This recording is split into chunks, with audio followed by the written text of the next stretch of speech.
جیسے لوگ ہم پر ان 75 سالوں میں مسلط رہے ہیں. ہم ووٹ دیتے ہیں قومیت کی بنیاد پر. میں اردو اسپیکنگ ہوں تو میں اردو بولنے والے کو ووٹ دوں.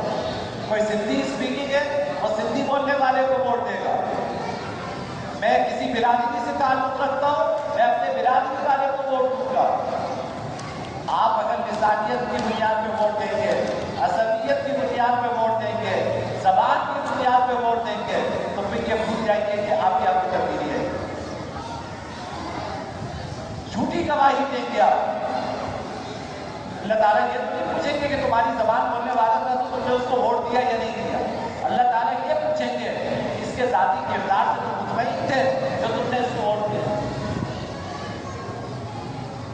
تو اس کا دیانتداری دیکھیے اور صرف دیکھنا ہے. صرف کا مطلب جس کام کے لیے آپ اس کو منتخب کر رہے ہیں اس کام کی اس کے اندر اہمیت ہے. پہلی بات یہ ہوگی کہ اپنا ووٹ ضائع نہیں کر رہا ہوں, اپنا ووٹ چھپانا نہیں ہے, ووٹ دینا ہے. آپ چاہے جس کو ووٹ دے رہے وہ جیتے یا ہارے, میں نتیجوں کا مکلف نہیں. مجھے نہیں پتا کہ کیا نتیجہ نکلے, میں اپنی ذمہ داری پوری کروں. دوسری بات کیا ہوئی کہ جس کو ووٹ دیں گے اس بات کا خیال رکھیں گے کہ اس کی ذاتی زندگی کیسی ہے, اور جس کام کے لیے اس کو میں منتخب کر رہا ہوں اس میں اس کی اہمیت ہے یا نہیں. دو باتیں ہوتی ہیں. تیسری بات جو میں چہروں پہ مسکراہٹ بھی دیکھ رہا ہوں اور سب کے ذہنوں میں یہ سوال بھی ہے کہ بھائی جتنے لوگ کھڑے ہیں اگر اس پیمانے پہ دیکھا جائے تو کس کو دیکھو, یعنی سب ایک سے بڑھ کر ایک نظر آتے ہیں. دیکھو بھائی بات یہ ہے کہ بڑی برائی کے مقابلے میں چھوٹی برائی کو برداشت کرنا. اس وقت اللہ کے ایسے بندے بھی ہوں گے جو انشاءاللہ اپنے کردار کے لحاظ سے صاف ستھرے ہوں گے اور اللہ کے احکامات پر عمل کرنے والے ہوں گے. اللہ کے ایسے بندے بھی ہوں گے, لیکن ہمارے یہاں جو مجمع کھڑا ہوتا ہے, ظاہر ہے آپ کو منتخب ہونے کے لیے اپنے فضائل اور اوصاف بیان کرنے پڑتے ہیں. ایک شریف آدمی کے منہ سے یہ کیسے نکلے گا کہ میں بہت اچھا ہوں.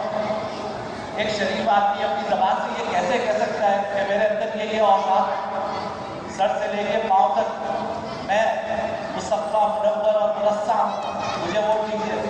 شریف آدمی کیسے کہے گا؟ لیکن بہرحال یہ جمہوریت آپ کا نافذ بات ہے, تو ووٹ دیجیے. آپ بڑی برائی کے مقابلے میں چھوٹی برائی کو گوارا کریں. ایک بات یہ ذہن میں رکھیں. دوسری بات یہ ذہن میں رکھیں کہ اب زیادہ تر انتخابات جماعتی بنیادوں پر ہوتے ہیں. یہ اچھی طرح ذہن میں رکھیے گا. یہ بات زیادہ تر انتخابات جماعتی بنیادوں پر ہوتے ہیں. دیکھیے اگر ایک طرف ایک آزاد امیدوار تو وہاں تو اس کی ذاتی چیزوں کو دیکھ کر آپ اس کو منتخب کرنے کوئی حرج نہیں. لیکن اگر امیدوار کسی جماعت کا ہے تو ایسی صورت میں فیصلہ اس جماعت کے منشور کو دیکھ کر ہوگا. وجہ یہ کہ اگر یہ امیدوار اپنی ذات میں تو بہت نیک ہے, لیکن جس جماعت سے یہ کھڑا ہوا ہے اس جماعت کا ماضی آپ کے سامنے ہے, تو ظاہر ہے کہ امیدوار جب اس جماعت کی طرف سے کھڑا ہوا ہے تو اس کا مطلب یہ ہے کہ یہ اس جماعت کے منشور کا پابند ہے.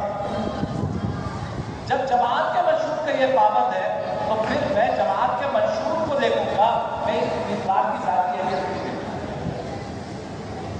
یہ اچھی طرح ذہن میں رکھیے کہ جب جماعتی انتخابات ہوتے ہیں, یعنی جس میں جماعت کے امیدوار بن کر آپ انتخابات لڑتے ہیں, تو وہاں پر آپ اپنی جماعت کے منشور کے پابند ہوتے ہیں. تو آپ جتنی سیاسی جماعتیں کھڑی ہیں آپ کے سامنے, آپ کے لیے نہیں نہیں, آپ نے سب کو بارہا آزمایا. کہیں تجربہ اچھا رہا, کہیں تجربہ خراب رہا, سب کو آزما لیا آپ نے. آپ ان کے منشور کے درمیان موازنہ کیجیے.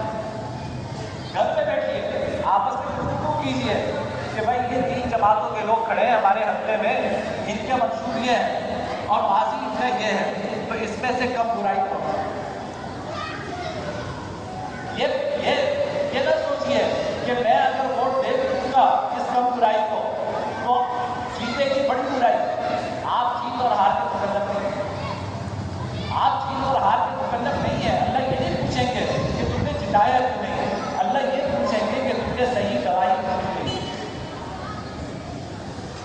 یہ گواہی ہے، لہذا اس کی اہمیت کو سامنے رکھ کر صحیح اور غلط کا فیصلہ آپ کو کرنا ہے، اور معمولی مت سمجھیے اس کو کہ آپ گواہی دیں گے، جھوٹی گواہی دیں گے اس کا وبال ہوگا، گواہی نہیں دیں گے اس کا بھی وبال ہوگا۔